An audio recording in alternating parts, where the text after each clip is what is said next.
Assalaamu calaykum waraxmatullaahi wabarakaatu. Waxaa la isla dhex marayaa war la leeyahay waxa qoray wargeyska Focus News ama Focus.de oo ah in ay isbedelayaan waqtiyadii la furi jiray dukaamanka oo ay furnaan doonaan waqtiyo yar oo kooban, taas oo maalmaha ugu badan ay xirnaan doonaan dukaamanka.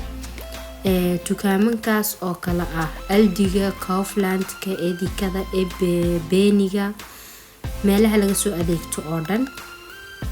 Waana war been ah oo maad aragtaan laga sameeyay Focus Newska. Waxay hadda xaqiijisay in uu yahay warkaasi been. Saad ku arkaysiin screenshot ayaa laga sameeyay. Dadka Soomaalida ayaa imika inta ugu badan ku faafinaya warkan WhatsApp-yada iyo Facebook. Khaasatan aniga waxaa hadda la isoo diray WhatsApp oo uu qoran yahay warkan. Laakiin way jirtaa gobollo la xirayo iskoolada, kama dhigna laakiin in ay dukaamanka la xiri doono oo meel kasta la xiri doono.